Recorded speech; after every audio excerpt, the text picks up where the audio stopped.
Welcome friends, आपका one line approach study में बहुत बहुत स्वागत है।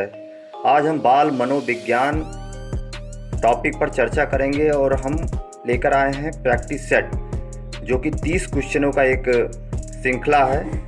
तो ये आप शुरू से अंत तक वीडियो देखिए, आपका 30 क्वेश्चन एकदम तैयार होने वाला है। और 30 क्वेश्चन में एग्ज़ाम में 3 से 4 या 5 क्वेश्चन जो है एग्ज़ाम में मस्ट जो है आपके आने वाले हैं। तो देखिए, वीडियो देखिए और इसका लाभ उठाइए।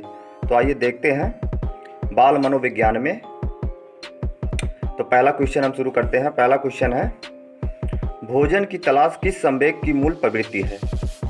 तो भोजन की तलाश किस संवेग, इसमें फर्स्ट है सामूहिकता, सेकंड है संग्रहण, थर्ड है भूख और डी है प्राप्ति। तो इसमें गेस करिए मित्रों, दोस्तों, कौन सा ऑप्शन सही है और कमेंट करिए। तो जैसे पहला सामूहिकता है, भोजन की तलाश किस संवेग की मूल प्रवृत्ति। मूल प्रवृत्ति जो होती है, पहला सामूहिकता है, दूसरा संग्रहण है। तो इसमें जो है सी वाला क्वेश्चन एकदम राइट है। तो सी इसमें भूख जो है, भूख राइट है। अब बढ़ते हैं अगले नेक्स्ट क्वेश्चन पर। अगला क्वेश्चन है, देख रहे हैं हम, निर्देशन के विकास में आने वाली समस्या है। निर्देशन के विकास में आने वाली समस्या है जो डायरेक्शन किया जाता है। तो फर्स्ट है अध्यापक छात्र का अनुपात, सेकंड है सुविधाओं की कमी, थर्ड है शोध का अभाव और डी ऑप्शन है उपरोक्त सभी। तो निर्देशन जो डायरेक्शन किया जाता है, ये विकास में आने वाली समस्या जो है, इसमें सभी समस्या आ सकती हैं। जैसे अध्यापक छात्र का अनुपात भी आ सकता है, सुविधाओं की कमी भी आ सकती है, शोध का अभाव भी आ सकता है। तो ये सब इसमें, तो डी वाला इसमें करेक्ट है। आइए आगे बढ़ते हैं, अगला क्वेश्चन देखते हैं। अगला क्वेश्चन है, बच्चों की जिज्ञासा शांत करनी चाहिए। तो इसमें फर्स्ट ऑप्शन है कुछ समय पश्चात, सेकंड है खाली समय में, थर्ड है कक्षा में, फोर्थ है अवकाश काल में। तो फोर्थ ऑप्शन इसमें हमें दिखाई दे रहा है। तो कौन सा ऑप्शन सही होना चाहिए, गेस करिए कौन सा ऑप्शन सही होना चाहिए। तो देखिए, इसमें जो है, जैसे बच्चा है, कोई भी पर्सन, बालक है, छोटा बालक है, कोई भी प्रश्न पूछता है तो उसकी जिज्ञासा को शांत करना चाहिए। वो भी सही चीज़ें बताकर, ट्रू बताकर उसको शांत करना चाहिए। अगर गलत बताएंगे तो वही वो जान लेगा और आगे उसके दिमाग में वही सब रहेगा। तो बालक को हमेशा सही चीज़ें बतानी चाहिए। तो और उसकी जिज्ञासा जो है कुछ समय पश्चात शांत कर देनी चाहिए। तो ए वाला ऑप्शन इसमें राइट है। अगला हम बढ़ते हैं, शिक्षक को ज्ञान होना चाहिए। जैसे कि क्वेश्चन कह रहा है शिक्षक को ज्ञान होना चाहिए। तो इसमें हम पहला देख रहे हैं बाल मनोविज्ञान अध्यापन का, सेकंड है शिक्षा संहिता का, सी है केवल अध्यापन विषय का, डी है केवल बाल मनोविज्ञान का। तो एक शिक्षक को जो ज्ञान होना चाहिए, शिक्षक को बाल मनोविज्ञान और अध्यापन का अच्छा ज्ञान होना चाहिए। सिर्फ अध्यापन का कार्य करेगा शिक्षा पे तो बच्चों पे कैसे ध्यान दे पाएगा। वो अगर बाल मनोविज्ञान का ही इसको ज्ञान है, अध्यापन का ज्ञान नहीं है, तो बच्चों को पढ़ा कैसे पाएगा। इसलिए ए वाला ऑप्शन इसमें राइट है, बाल मनोविज्ञान और अध्यापन का। अगला क्वेश्चन हम देखते हैं, अनिवार्य रूप से किसी नई वस्तु का सृजन करना ही सृजनात्मकता कहलाता है या कथन है? अनिवार्य रूप से नई वस्तुओं का सृजन करना, नई वस्तुओं को जानना, पहचानना, ये क्या कहलाता है? सृजनात्मकता कहलाता है। यह कथन किसका है? गेस करिए दोस्तों। पहला इसमें बैरन है, सेकंड जेम्स ड्रेवर है, थर्ड इसमें है स्टेन और डी है टर्मन। तो इसमें जो ऑप्शन सही है, ऑप्शन नंबर बी इसमें सही है। जो अनिवार्य रूप से वस्तुओं का सृजन करना ही सृजनात्मकता कहलाता है, वो बी ऑप्शन इसमें राइट है, जेम्स ड्रेवर। अगला हम देखते हैं, नेक्स्ट क्वेश्चन देखते हैं, शिक्षा का स्तर ऊंचा उठाने के लिए आवश्यक है। जैसे एजुकेशन को जो है टॉप पर पहुंचाने के लिए क्या आवश्यक है? तो इसमें पहला है पाठ्यक्रम में संशोधन, सेकंड है छात्रों का सतत मूल्यांकन, सी है संपूर्ण शिक्षण प्रक्रिया एवं सतत मूल्यांकन, इनमें से कोई नहीं। तो शिक्षा को अगर ऊंचा उठाना है तो जो हम विद्यालय में बालक को पढ़ाते हैं, अच्छी तरीके से पढ़ाया जाता है, उनको जांचना भी तो आवश्यक है। वही है, इसमें सी वाला ऑप्शन सही है। संपूर्ण शिक्षण प्रक्रिया का सतत मूल्यांकन, मतलब जितना पढ़ाया लिखाया जाता है उसका मूल्यांकन भी होना बहुत ज़रूरी है, तभी पता चलेगा कि बच्चे हमारे क्या कर रहे हैं। अगला देखते हैं हम 7 क्वेश्चन देखते हैं। समाज के मानदंडों के साथ अनुकूलन है। अगर समाज के मानदंडों के साथ अनुकूलन है, समाज के साथ रहेगा, तो इसमें कौन सा सही होना चाहिए? फर्स्ट सामाजिकरण, सेकंड व्यवस्था, थर्ड दंड, डी पुरस्कार। समाज के साथ अगर रहेगा तो सामाजिकरण, तो सामाजिकरण फर्स्ट ऑप्शन इसमें ए वाला ही राइट है। अगला क्वेश्चन हम देखते हैं। तो मित्रों, हम देख रहे हैं क्वेश्चन पे डिस्कसिंग भी कर रहे हैं, तो जिससे कि आपका जो है क्वेश्चन अच्छी तरीके से तैयार हो सके, आपको कुछ एक्स्ट्रा नॉलेज भी मिलता रहे। तो क्वेश्चन नंबर 8 देखते हैं। किस प्रकार के बालक कक्षा शैक्षणिक गतिविधियों में अवरोध उत्पन्न करते हैं? तो इसमें फर्स्ट ऑप्शन है विशिष्ट बालक, सेकंड है समस्यात्मक बालक, सी है पिछड़े बालक, डी है उपरोक्त सभी।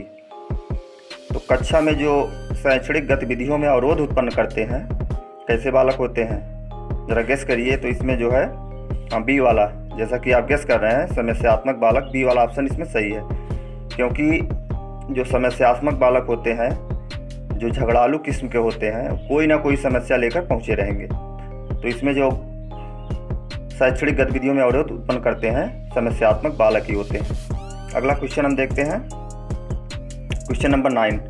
शैक्षिक मान्यता का कारण नहीं है। शैक्षिक मान्यता मतलब एजुकेशन जो धीमी गति से होता है उसका कारण नहीं है विद्यालय वातावरण, सेकंड है मानसिक कारण, थर्ड है ज्ञान विज्ञान, डी है शारीरिक कारण। तो इसमें देखिए, मान्यता का कारण ये सब नहीं हो सकता है, विद्यालय वातावरण भी नहीं हो सकता है, मानसिक कारण भी नहीं हो सकता है, ज्ञान विज्ञान ये भी नहीं हो सकता है। तो क्वेश्चन नंबर डी इसमें सही है, शारीरिक कारण। शारीरिक कारण मतलब शरीर में बहुत से बालक होते हैं, कुछ बालकों में शरीर में कमियां होती हैं, लेकिन ये शैक्षिक मान्यता का कारण नहीं है। तो डी वाला इसमें सही है। अगला हम देखते हैं क्वेश्चन नंबर 10। स्कूल के आवश्यक तत्व हैं। स्कूल के आवश्यक तत्व क्या हैं? शिक्षण विधियां हैं, किस तरीके से विद्यालय में पढ़ाई जाती है, टीचिंग मेथड क्या है, पाठ्यक्रम, सिलेबस, अध्यापक का व्यक्तित्व, पर्सनालिटी ऑफ टीचर का पर्सनालिटी, तो ये सभी होनी चाहिए। तो क्वेश्चन नंबर डी इसमें राइट है। अगला हम देखते हैं। किसने साक्षात्कार विधि को औपचारिक तथा अनौपचारिक 2 वर्गों में बांटा है? गेस करिए दोस्तों। फर्स्ट इसमें गैरेट है, सेकंड वुडवर्थ है, थर्ड उल्फ है, डी लीन है। तो इसमें कौन सा ऑप्शन सही है? तो देखो, जो इंटरव्यू मेथड है इसको औपचारिक और अनौपचारिक 2 वर्गों में बांटा है। गैरेट महोदय ने इसे 2 वर्गों में बांटा है, तो यही ए वाला इसमें राइट है। अगला हम देखते हैं। अगला क्वेश्चन देखते हैं। किसके अनुसार सृजनात्मक मुख्य नवीन रचना या उत्पादन में होती है? किसके अनुसार सृजनात्मकता मुख्य नवीन रचना तथा उत्पादन में होती है? पहला इसमें क्रो एंड क्रो, सेकंड है जेम्स ड्रेवर, थर्ड इसमें है फादर उल्के, और डी इसमें है ब्रूस। तो इसमें मित्रों कौन सा ऑप्शन सही होना चाहिए? इसमें कुल मिला के बी वाला ऑप्शन सही है, जेम्स ड्रेवर। जैसे कि हमें पहले में पढ़े हैं कि अनिवार्य रूप से नई वस्तु का सृजन करना ही सृजनात्मकता कहलाता है, ये जेम्स ड्रेवर ने कहा है, तो जेम्स ड्रेवर इसमें सही है। अगला क्वेश्चन हम देखते हैं। Question number 13। सृजनात्मकता का प्रमुख तत्व है। तो इसमें फर्स्ट है लचीलापन, सेकंड मौलिकता है, थर्ड है विस्तारण, और डी है उपरोक्त सभी। तो इसमें कौन सा ऑप्शन सही होना चाहिए दोस्तों? देखिए ज़रा। तो इसमें जैसे कि सृजनात्मकता जो होता है मतलब नवीन नॉलेज ज्ञान करने की विधि क्या होती है, लचीलापन, कुछ लचीलापन भी रहेगा, मॉरलिटी भी रहेगी, मौलिकता भी रहेगा, विस्तारण भी रहेगा, उपरोक्त सभी इसमें राइट है। तो डी वाला इसमें राइट है। अगला हम देखते हैं अभिवृत्ति या मनोवृत्ति के तत्व हैं। अभिवृत्ति या मनोवृत्ति, तो मनोदशा जो होती है, मनोदशा के तत्व क्या हैं, तो इसमें संज्ञानात्मक तत्व हैं, भावनात्मक तत्व हैं, व्यवहारात्मक तत्व हैं, उपरोक्त सभी। तो इसमें जो है उपरोक्त सभी जो अभिवृत्ति या मनोवृत्ति के तत्व होते हैं, मनोदशा के जो तत्व होते हैं, संज्ञानात्मक होते हैं, भावनात्मक होते हैं, व्यवहारात्मक होते हैं, उपरोक्त सभी। तो इसमें डी वाला ऑप्शन सही है। अगला हम देखते हैं दोस्तों, क्वेश्चन नंबर 15 देखते हैं। परंपरागत अनुसंधान का प्रथम चरण है। तो परंपरागत अनुसंधान का प्रथम चरण, फर्स्ट स्टेज क्या है, तो फर्स्ट इसमें है समस्या का चयन, सेकंड नैतिकता, सी समस्या, डी विश्लेषण।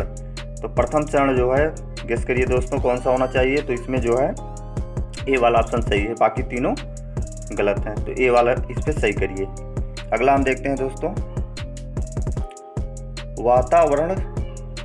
वातावरण वह हर वस्तु है जो किसी अन्य वस्तु को घेरे हुए और उस पर सीधे अपना प्रभाव डालता है। यह कथन किसका है? वातावरण वह हर वस्तु है जो किसी अन्य वस्तु को घेरे हुए है और उस पर सीधे अपना प्रभाव डालता है। तो ये कथन स्टेटमेंट किसका है? एनास्टसी का है, वुडवर्थ का है, नैतिक का है, हॉलैंड का है। गेस करिए दोस्तों इसमें कौन सा सही होना चाहिए। आपका गेसिंग सही है, इसमें सी वाला ऑप्शन सही है। तो नैतिक ही इसमें जो है, नैतिक जी ने जो कहा है वही सही है। वातावरण वह वस्तु है जो सीधे किसी अन्य वस्तु को घेरे हुए है और उस पर सीधे अपना प्रभाव डालती है।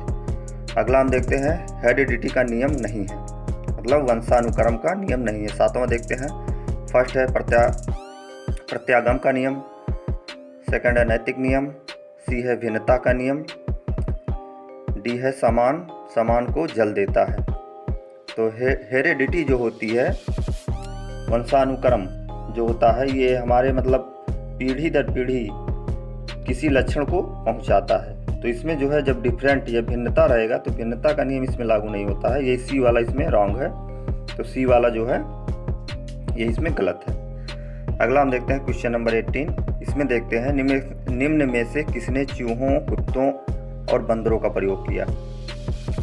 पहला इसमें है प्रोट्राइओन ने, फ्रीमैन ने, न्यूमैन ने, होजिंगर ने। जैसा कि हम जानते हैं चूहों बिल्लियों पर प्रयोग किसने किया था? चूहों और बिल्लियों पर प्रयोग जो है थॉर्नडाइक ने किया था। कुत्तों पर प्रयोग जो है पावलोव ने किया था। बंदरों पर जो है चिंपैंजी पर जो है ओहलन ने किया था। लेकिन इसमें जो है चूहों, कुत्तों और बंदरों तीनों पर प्रयोग किसने किया है? क्वेश्चन नंबर इसमें देखिए कौन सा सही होना चाहिए। क्वेश्चन नंबर ए इसमें सही है, प्रोट्राइओन। तो क्वेश्चन नंबर ए इसमें राइट है। मित्रों आप देखते चलिए, आपका जो है सीटेट, यूपी टेट के लिए जो है क्वेश्चन इसमें बहुत ही चुनिंदा क्वेश्चन है जो कि एग्जाम की दृष्टि से, और इसमें से बहुत ही मोस्ट इम्पॉर्टेंट क्वेश्चन है जो कि एग्जाम में यहीं से पूछे जाते हैं। अगला आप देखिए क्वेश्चन नंबर 19 जो है, बाल विकास के क्षेत्र में सर्वप्रथम किसने 1919 में परिपक्वता शब्द का प्रयोग किया था? तो यहाँ पर देखिए जो है 1919 में परिपक्वता शब्द का प्रयोग किसने किया था? पहला इसमें हरलॉक है, सेकंड है गैसेल, थर्ड बोरिंग है और चौथा जो है किंग्सले है। तो कौन सा इसमें सही होना चाहिए? तो इसमें जो है बी वाला ऑप्शन सही है, गैसेल ने जो है बाल विकास के क्षेत्र में फर्स्ट टाइम 1919 में परिपक्वता शब्द का प्रयोग किया। तो इसमें गैसेल जो है इसमें राइट है। अगला देखिए हम, परवरिश की संपूर्ण प्रक्रिया में किसको सम्मिलित कर सकते हैं? तो परवरिश जानते ही हो आप लोग, परवरिश क्या होता है। तो परवरिश में जो है जैसे शारीरिक देखभाल, आर्थिक देखभाल, आध्यात्मिक देखभाल, उपरोक्त सभी। तो इसमें परवरिश के अंतर्गत शारीरिक भी आ सकता है, आर्थिक भी आ सकता है, आध्यात्मिक भी आ सकता है, उपरोक्त सभी। तो सही इसमें डी वाला जो है इसमें सही है। अगला हम देखते हैं, किसको आदतों का पुंज कहा जाता है? किसको आदतों का पुंज कहा जाता है। तो इसमें ध्यान दीजिए, पहला इसमें ध्यान है, सेकंड है शिक्षा, सी है चरित्र और डी है मान सम्मान। तो किसको आदतों का पुंज कहा जाता है, हैबिट ऑफ पॉइंट किसे कहा जाता है? तो इसमें चरित्र, कैरेक्टर जो होता है, इसी को आदतों का पुंज कहा जाता है। तो सी वाला इसमें राइट है, सी क्वेश्चन, सी ऑप्शन ही इसमें राइट है। अगला हम देखते हैं, किसका मत है कि ज्ञान के लिए बुद्धि और अनुभव दोनों का होना आवश्यक है। ज्ञान के लिए बुद्धि और अनुभव दोनों का होना आवश्यक है। तो इसमें पहला हमारा है कांट, दूसरा है जीन पियाजे, तीसरा है लॉक, चौथा है बर्कले। कौन सा ऑप्शन इसमें सही होना चाहिए दोस्तों?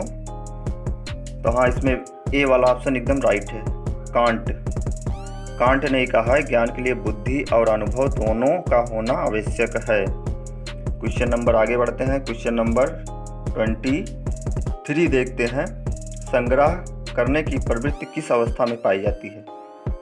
तो संग्रह करने की प्रवृत्ति जो है किस स्टेज में पाई जाती है? पहला किशोरावस्था है, दूसरा बालावस्था है, तीसरा शैशवावस्था है, डी इनमें से कोई नहीं।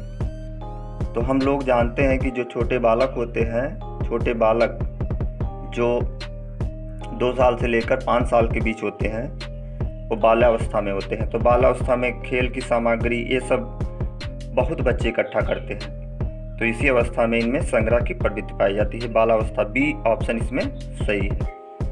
अब आगे देखते हैं दोस्तों, क्वेश्चन नंबर देखते हैं 24। इसमें देखते हैं, किस वर्ष की अवस्था में बालक की नसों में ज्वार उठना प्रारंभ होता है? तो इसमें गेस करिए दोस्तों, कौन सा ऑप्शन सही होना चाहिए? किस वर्ष की अवस्था में बालकों की नसों में ज्वार उठना प्रारंभ होता है, किस स्टेज में? तो बाल्यावस्था में नहीं होता है, किशोरावस्था में होता है। किशोरावस्था की एज क्या होती है, कब से स्टार्ट होती है? फर्स्ट है इसमें 11 से 12 वर्ष, बी है इसमें 6 से 8 वर्ष, सी है 12 से 15 वर्ष, डी है इसमें 3 से 5 वर्ष।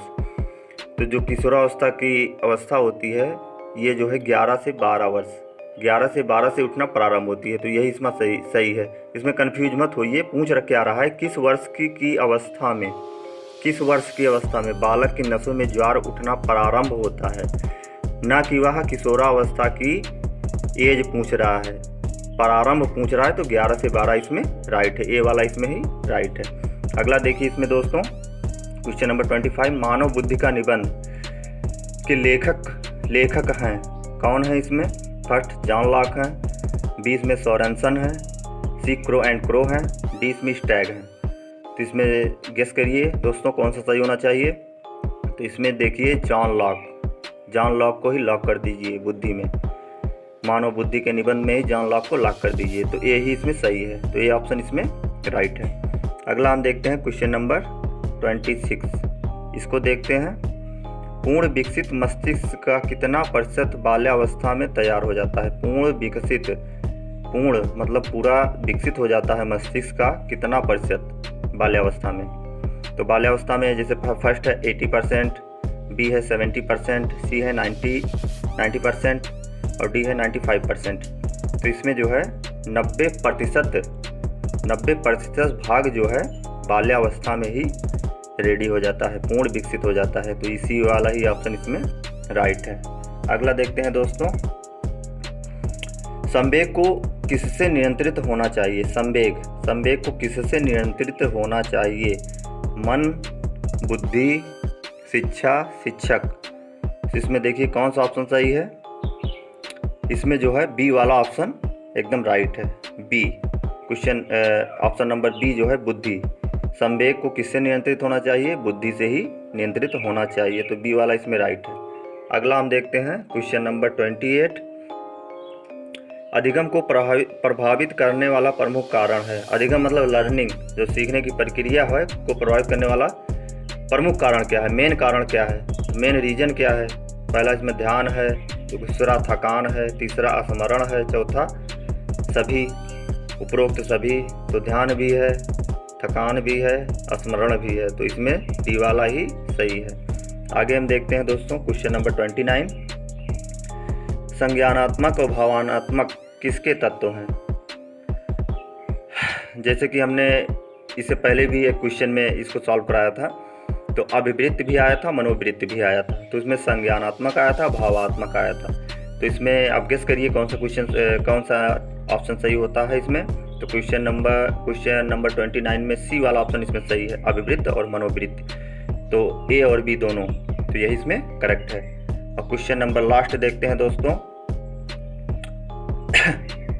वर्तमान समय में अभिवृत्ति मापन के सिद्धांत हैं। वर्तमान समय में अभिवृत्ति मापन के सिद्धांत है। स्केलिंग विधि है, प्रत्यक्ष प्रश्न विधि है, अवलोकन विधि है, उपरोक्त सभी है। तो वर्तमान समय में अभिवृत्ति मापन की ये जो सारे ऑप्शन में दिए गए सभी विधियाँ, स्केलिंग विधि भी है, प्रत्यक्ष प्रश्न विधि भी है, अवलोकन विधि भी है, उपरोक्त सभी। तो डी वाला इसमें सही है। तो दोस्तों बहुत बहुत धन्यवाद। आप इसी तरह चैनल से जुड़े रहिए और चैनल को आप इसे रेड बटन जो है इसे सब्सक्राइब कर लीजिए। बगल में बेल आइकन भी प्रेस कर दीजिए, जिससे कि कोई भी वीडियो अगर लाते हैं किसी भी टॉपिक से तो नोटिफिकेशन आपको मिल जाए और आपको ज्ञान प्राप्त होता रहे। जैसे कि धन्यवाद मित्रों, थैंक यू।